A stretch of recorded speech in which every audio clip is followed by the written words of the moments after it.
Hi అండి, welcome to my ఎల్లి cooking. Tasty spring rolls ఎలాగో మా మమ్మీ స్టైల్లో చూసేయండి. ప్లీజ్ లైక్ అండ్ సబ్స్క్రైబ్ చేసుకోవడం మాత్రం మర్చిపోకండి.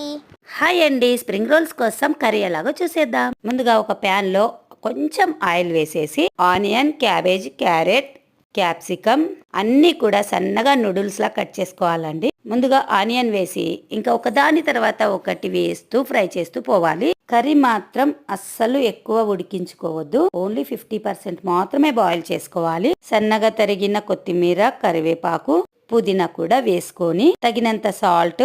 యాజ్ టీజ్ గా రెస్టారెంట్ స్టైల్ రావాలి అంటే మాత్రం ఖచ్చితంగా soya sauce, vinegar, tomato sauce add చేసుకోవాలి. అంతే, కర్రీ కంప్లీట్. షీట్స్ కోసం అయితే 2 కప్స్ మైదా, 1 కప్ కార్న్ ఫ్లోర్ వేసుకున్నానండి. ముద్దలు లేకుండా ఇలా లూజ్ గా కలుపుకోవాలి. తర్వాత ఒక నాన్ స్టిక్ ప్యాన్ లో బ్రష్ తో ఇలా అప్లై చేసుకోవాలండి. చాలా పల్చగా ఉండాలి షీట్స్ అయితే, అంటే రోల్స్ అన్ని మెత్తగా వస్తాయి. నేనైతే 2 ప్యాన్స్ పెట్టుకొని ప్రిపేర్ చేసుకున్నాను. షీట్స్ అతుక్కోకుండా ఉండాలంటే పొడి పిండి గాని ఆయిల్ గాని అప్లై చేసుకోండి. షీట్స్ మొత్తం ప్రిపేర్ చేసుకున్న తర్వాత నేను వీడియోలో చూపిస్తున్న విధంగా రోల్స్ ని తయారు చేసుకోవాలి.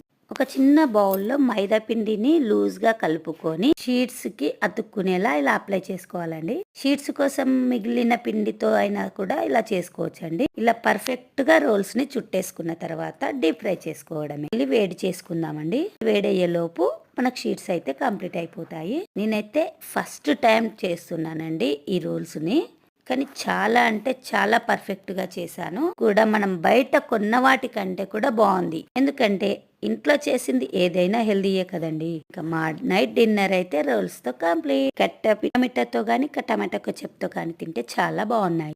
Like and subscribe. Thank you.